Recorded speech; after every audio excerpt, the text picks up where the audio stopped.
Hello दोस्तों, तो आज हम बनाएंगे श्री कृष्ण जी के फेवरेट मथुरा के पेड़े, जिसकी तो बात ही निराली है। तो चलिए शुरू करते हैं। तो ये बहुत ही ज़्यादा आसान और एक खास तरीके का मथुरा पेड़ा बनाने के लिए सबसे पहले पैन में मैंने लिया 1 टेबलस्पून घी। जैसे ही घी मेल्ट हो जाएगा, इसमें हम डालेंगे 2 कप भर के मिल्क पाउडर। तो यहाँ पे मैं नेस्ले ब्रांड का यूज़ कर रही हूँ, आप चाहें तो कोई भी ब्रांड का मिल्क पाउडर यूज़ कर सकते हैं। ये वही मिल्क पाउडर है जो कि थोड़ा सा मीठा होता है ना, वही वाला मिल्क पाउडर यूज़ करना है, फीका वाला नहीं यूज़ करना है। तो मैं हमेशा मीठा वाला मिल्क पाउडर ही यूज़ करती हूँ। इसको अभी हम मिक्स करेंगे, यानी कि टॉस करेंगे, इसको भूनेंगे 2 से 3 मिनट के लिए। तो गैस का फ्लेम हमको लो मीडियम में रखना है, क्योंकि क्या होता है ना फ्रेंड्स, जो मिल्क पाउडर है बहुत ही हल्का होता है, आपको भी पता होगा, एकदम ही हल्का होता है, उसके लगने के चांसेस होते हैं। तो उसको ध्यान से भूनिएगा लो मीडियम फ्लेम पे। और जैसे जैसे आप भूनते जाएंगे ना, आपको ऐसा लगेगा कि इसमें गांठें पड़ रही है, लेकिन आप परेशान बिल्कुल भी मत होइएगा। ये जो गांठें हैं ना, आप ऐसे स्पैटुला से ऐसे तोड़ते जाइए और इसको भूनते जाइए 2 से 3 मिनट के लिए, या फिर जब तक ये हल्का सा ब्राउन होना ना स्टार्ट हो जाए। ऐसा नहीं करना कि एकदम हाई फ्लेम में जल्दी से ब्राउन कर दिया, वैसे बिल्कुल भी टेस्ट नहीं आएगा, जल्दी से जल जाएगा। तो इसको ऐसे भूनते जाएंगे। तो इसको मैंने 2 से 3 मिनट के लिए भून लिया। ये देखिए थोड़ी सी जो गांठें पड़ रही है ना, वो तोड़ते जाइए। और 3 मिनट के बाद मैं इसमें डाल रही हूँ 1 टीस्पून और घी, और फिर से इसको भूनते जाएंगे। तो फ्रेंड्स, जो नॉर्मल ओरिजिनल मथुरा पेड़ा बनाते हैं ना, उसमें क्या होता है ना, दूध को बहुत काढ़ काढ़ के एकदम ऐसे थोड़ा सा खोया बनाया जाता है, और फिर उस खोए को ऐसे ब्राउन किया जाता है, तब जाके मथुरा पेड़ा बनता है।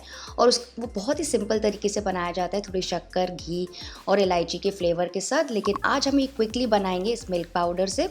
तो आगे आप देखना, बहुत जल्दी जल्दी हमारा प्रोसेस आसान हो जाएगा। बस जो भी काम है वो है इसको भूनने का, और इसको भूनने में भी ज़्यादा समय नहीं लगता है, क्योंकि मिल्क पाउडर हल्का है ना, तो 8 से 10 मिनट में जल्दी से ब्राउन हो जाएगा। तो आप देख सकते हैं बिल्कुल हल्का हल्का सा कलर चेंज होने लगा है, क्योंकि फ्रेंड्स मैं एकदम लो मीडियम फ्लेम पे ही पका रही हूँ। और उसके बाद हम इसमें डाल देंगे 1 टीस्पून और घी। तो टोटल हमको 3 से 4 टीस्पून ही घी लगेगा, बहुत ज़्यादा घी नहीं यूज़ करेंगे हम इसमें। वैसे आप चाहें तो इसको रिच करने के लिए थोड़ा सा और घी डाल सकते हैं, लेकिन इसी से हमारा काम अच्छे से चल जाएगा। और फिर से इसको भूनेंगे जब तक एक प्यारा सा गोल्डन ब्राउन कलर ना आ जाए, जैसे हमको चाहिए। देखिए जब मैं नीचे से ऊपर कर रही हूँ ना, हल्की सी ब्राउनिंग स्टार्ट हो गई है। तो फ्रेंड्स ध्यान रखिएगा, मोटे तले का बर्तन यूज़ कीजिएगा या फिर नॉन स्टिक यूज़ कीजिएगा। हालांकि मैं तो नॉन स्टिक यूज़ कर रही हूँ, लेकिन तो भी जल्दी से नीचे लग जाता है। आई एम श्योर आप समझ पा रहे होंगे इस बात को। तो देखिए जैसे जैसे आप नीचे से ऊपर करते जाएंगे ना, ब्राउनिंग स्टार्ट हो गई है। तो अब आपको थोड़ा सा और केयरफुल रहना है। देख सकते हैं आप, थोड़ा सा गोल्डन ब्राउन कलर नीचे से ऊपर आ रहा है। तो अब आपको थोड़ा सा और केयरफुल रहना है, क्योंकि अब जल्दी से लग जाता है। इतना अगर स्टेज में आपने भून लिया ना, इसको भूनने में 4 मिनट लगते हैं, तो इसके बाद ब्राउनिंग जल्दी से हो जाएगी, और 3 से 4 मिनट में पूरा हमारा जो ये पाउडर है अच्छे से गोल्डन ब्राउन हो जाएगा, बिल्कुल उसी तरीके का जैसे कि मथुरा पेड़ा होता है। तो इसको थोड़ा सा और भूनते जाएंगे। तो फ्रेंड्स, क्या आपको पता है कि इस पेड़े को मथुरा का पेड़ा क्यों कहते हैं? क्योंकि इसे हमेशा भोग में लगाया जाता है श्री कृष्ण जी को जन्माष्टमी के दिन, और ये उनका फेवरेट भोग प्रसाद है। और क्योंकि उनका जन्म मथुरा में हुआ था, इसलिए इसे कहते हैं मथुरा का पेड़ा। और फ्रेंड्स, इस पेड़े की जो सादगी है, जो मिठास है, जो कलर है, और जो शेप है, और जो प्योरिटी है ना, उसे कोई भी पेड़ा टक्कर नहीं दे सकता। एंड जैसे मैंने आपको बताया, नॉर्मली इसे तो दूध, शक्कर, घी और इलायची से बनाया जाता है, लेकिन वो प्रोसीजर बहुत लॉन्ग होता है, इसलिए आज हम ये क्विक प्रोसीजर करने वाले हैं। और मथुरा के पेड़े के बारे में आपको क्या क्या चीज़ें पता है? अगर आपको पता है तो मुझे कमेंट करके ज़रूर बताइएगा, मुझे बहुत खुशी होगी पढ़ के।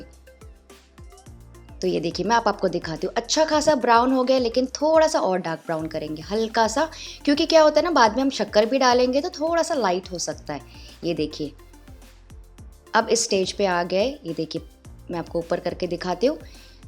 ये मुझे ऐसा लगता है कि प्रॉपर ब्राउन कलर है और अच्छे से पूरा भून गया है, मुझे खुशबू भी आ रही है अपने घर पे। तो इस वक्त हम इसमें डाल देंगे आधा कप, फ्रेंड्स ज़्यादा नहीं डालना है, ये आधा कप मैं डाल रही हूँ दूध। ये पहले से ही बॉईल किया हुआ दूध है, मैंने फ्रिज में से निकाला है।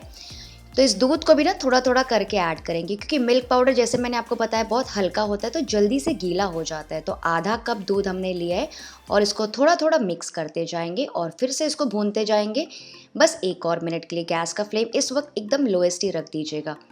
तो ये देखिए मैंने पूरा आधा कप दूध इसमें डाल दिया है।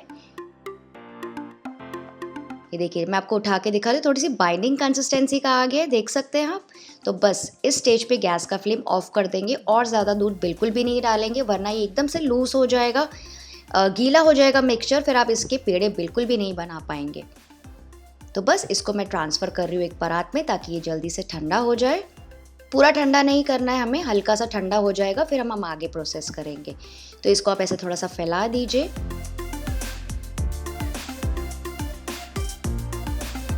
और इस वक्त जब ये गर्म है तो हम इसमें डाल देंगे थोड़ा सा इलायची। तो यहाँ पे मैं आधा टीस्पून इलायची का पाउडर यूज़ कर रही हूँ। और साथ ही मैं डाल रही हूँ, ये देखिए बिल्कुल थोड़ा सा इसे ग्रेट करके मैं डाल रही हूँ जायफल। इसका बहुत ही अच्छा फ्लेवर आता है। बिल्कुल थोड़ा सा डालिएगा फ्रेंड्स, ज़्यादा बिल्कुल भी नहीं डालना है। और अगर आपके पास नहीं है तो आप इसे कम्प्लीटली स्किप कर सकते हैं। और इसके बाद हम इसको मिक्स करते जाएंगे। ये देखिए एकदम बाइंडिंग कंसिस्टेंसी पे आ गया है। लेकिन इस वक्त ये हल्का ही गर्म है, तो इसमें हमको डालना है शक्कर। लेकिन शक्कर फ्रेंड्स गर्म में बिल्कुल भी नहीं डालिएगा, क्योंकि क्या होगा ना, अगर आप गर्म में डाल देंगे शक्कर तो शक्कर भी थोड़ी पिघलने लगेगी और फिर से आपका मिक्सचर थोड़ा सा लूज़ हो जाएगा। तो अब मैं इसमें डाल रही हूँ करीबन 3/4 कप पाउडर्ड शुगर। वैसे तो फ्रेंड्स इसमें तगार या बूरा डाला जाता है ट्रेडिशनली, लेकिन मेरे पास तगार या बूरा नहीं है, इसलिए मैं इसमें पाउडर्ड शुगर डाल रही हूँ। बाद में कोटिंग के लिए मैं दूसरी चीज़ यूज़ करूँगी, वो मैं आपको आगे बताती जाऊँगी। तो पाउडर्ड शुगर थोड़ा थोड़ा बैचेस में डाल दीजिए। बहुत ज़्यादा मीठा इसको नहीं करना है, क्योंकि मिल्क पाउडर भी हमारा मीठा है। तो 3/4 कप शुगर ने एकदम परफेक्ट हो जाती है इतने के लिए। और इसको मिक्स करते जाएंगे जैसे कि सारी शुगर अच्छे से मिक्सचर के साथ बंध जाए। ये देखिए एकदम एक सरीके का मिक्सचर हो जाना चाहिए। शक्कर के वाइट जो पोर्शंस हैं ना, वो बिल्कुल भी नहीं दिखने चाहिए। तो फ्रेंड्स मुझे ऐसा लग रहा था कि मिक्सचर हल्का सा गर्म है और ऐसा बिल्कुल थोड़ा सा ही सॉफ्ट है, तो मैं इसको फ्रिज में सेट करने के लिए रख रही हूँ जस्ट फॉर 5 to 10 मिनट्स, ताकि इसके पेड़े बनाने में आसानी होगी। तो बस मैंने इसको 6-7 मिनट के लिए फ्रिज में रख दिया था। ये देखिए अब एकदम अच्छे से सेट हो गए, पेड़े मतलब बराबर बन रहे हैं, इसलिए मैंने उसको फ्रिज में रखा था।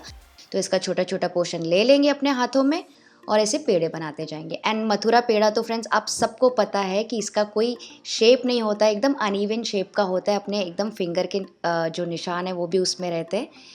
तो उस तरह से पेड़े बना लेंगे। लेकिन इसको कोट करने के लिए देखिए मैं यहाँ पे यूज़ कर रही हूँ कैस्टर शुगर। आपके पास बूरा है तो आप बूरा यूज़ कर सकते हैं, लेकिन मेरे पास बूरा नहीं था तो मैंने क्या किया, अंदर मैंने पाउडर शुगर यूज़ कर ली मिठास के लिए, और बाहर मैं इसको कोट करूँगी इस कैस्टर शुगर के साथ। ये बहुत ईजिली मिल जाती है मार्केट में।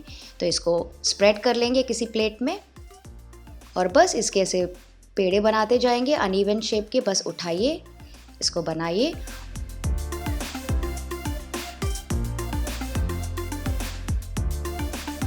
और फिर इसको रोल कर देंगे इस कैस्टर शुगर में। देखिए कितना अच्छा इफेक्ट आ रहा है इसका, क्योंकि पाउडर शुगर फ्रेंड्स आप लगा सकते हैं अगर आपके पास ये भी नहीं है तो, लेकिन वो क्या थोड़ी सी मिक्स हो जाती है, घुल जाती है, दिखती नहीं है।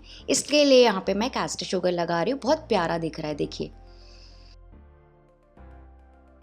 तो बस इसी तरह से सारे पेड़े तैयार कर लेंगे अनइवन शेप के साथ, बिल्कुल उसी तरह से जैसे कि हलवाई ने बनाए थे श्री कृष्ण जी के लिए, बिल्कुल अनइवन शेप में, बहुत ही जल्दी में। तो बस इसी तरह से सारे पेड़े तैयार कर लेंगे और रोल कर लेंगे कैस्टर शुगर के साथ। तो मेरे सारे पेड़े तैयार हो गए, कोटिंग भी मैंने लगा ली, सारे को प्लेस कर देंगे। लग रहा है ना फ्रेंड्स बहुत ज़्यादा ब्यूटीफुल, ऐसे कि आपने एकदम भुने हुए खोए से बनाया है और जल्दी तैयार हो गया। और कलर भी देखिए एकदम परफेक्ट ब्राउन है। अगर आप इसे लाइट रखना चाहते हैं तो रख सकते हैं, लेकिन इसे ज़्यादा डार्क नहीं कीजिएगा। और अगर आपको चाहिए तो आप गार्निशिंग में पिस्ता भी डाल सकते हैं जस्ट फॉर कलर कॉम्बिनेशन। वैसे पिस्ता की भी ज़रूरत नहीं है। तो बस क्योंकि मैंने मथुरा पेड़ा बनाया था तो मैंने भोग लगाया श्री कृष्ण जी को। और अब मैं आपको इसको तोड़ के भी दिखाती हूँ।